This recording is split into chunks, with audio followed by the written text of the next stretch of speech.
Bismillahirrahmanirrahim. Assalamualaikum warahmatullahi wabarakatuh. Dicintai oleh sesama manusia, apalagi terhadap suami istri, anak serta sanak keluarga, merupakan kebutuhan batin yang paling mendasar.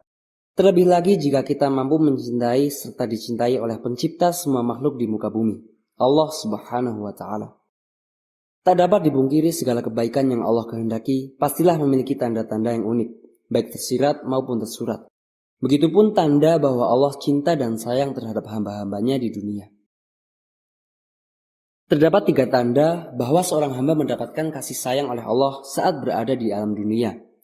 Tanda-tanda tersebut, yang pertama adalah Allah Subhanahu wa Ta'ala membalaskan keburukan hamba tersebut secara langsung di dunia, agar nanti ia terlepas dari balasan Allah di akhirat. Rasulullah SAW pernah bersabda, apabila Allah menghendaki kebaikan kepada seorang hambanya, maka Allah akan mempercepat balasan kesalahannya di dunia.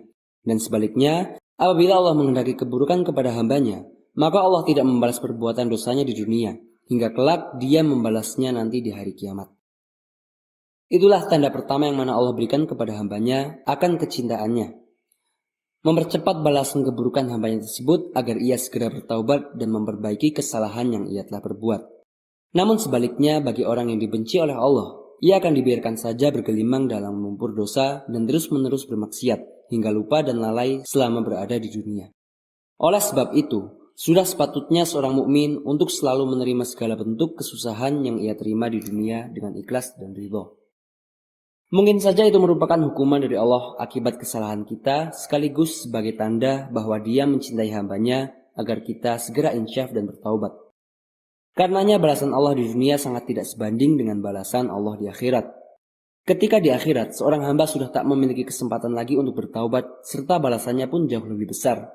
Ingatlah bahwa Allah Subhanahu wa Ta'ala berfirman dalam surah Al-A'raf ayat 168. Dan kami uji mereka dengan nikmat yang baik dan bencana yang buruk, agar mereka kembali kepada kebenaran.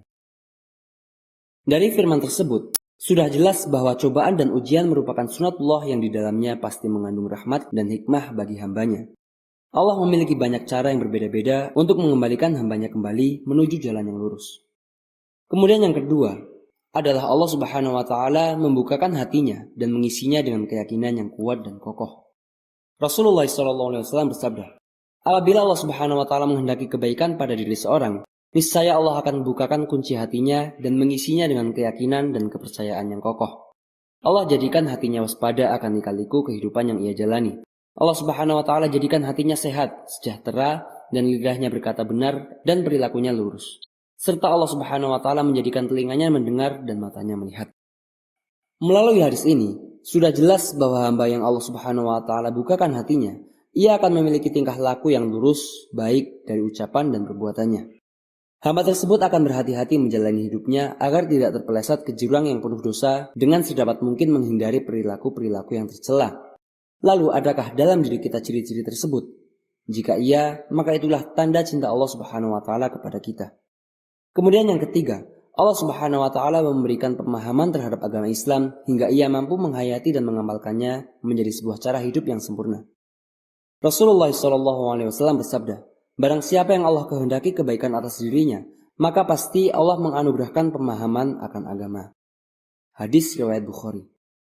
Seorang mukmin yang diberikan pemahaman tersebut tentu tidak akan pernah menjual akidahnya hanya demi kesenangan dunia yang hanya sementara saja. Hamba tersebut tak akan silau dan cinta terhadap dunia hingga melupakan bagiannya di akhirat.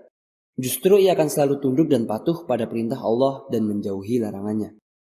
Allah Subhanahu wa Ta'ala berfirman dalam surah Al-Maidah, pada hari ini, aku telah sempurnakan bagimu agamamu dan aku telah cukupkan nikmatku kepadamu dan aku telah meridhoi Islam sebagai agamamu.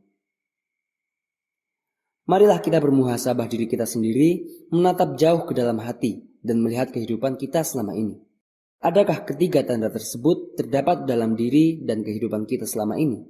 Jika iya, maka bersyukurlah atas nikmat cinta darinya tersebut dan bersabar atas ujian dan cobaan dirinya untuk menyeret kita kembali pada jalan lurusnya. Namun jika tidak, maka kita mesti khawatir bahwa Allah Subhanahu wa Ta'ala sedang murka pada diri kita. Maka segeralah kita untuk bertaubat dan berdoa, memohon ampunan serta meminta petunjuk dan kasih sayangnya. Yakinlah bahwa Allah selalu menerima taubat hambanya yang mau kembali kepadanya. Wallahu taala a'lam wa sallallahu wasallam wa baraka ala sayyidina Muhammad wa ala alihi wa sahbihi ajma'in. Wassalamualaikum warahmatullahi wabarakatuh.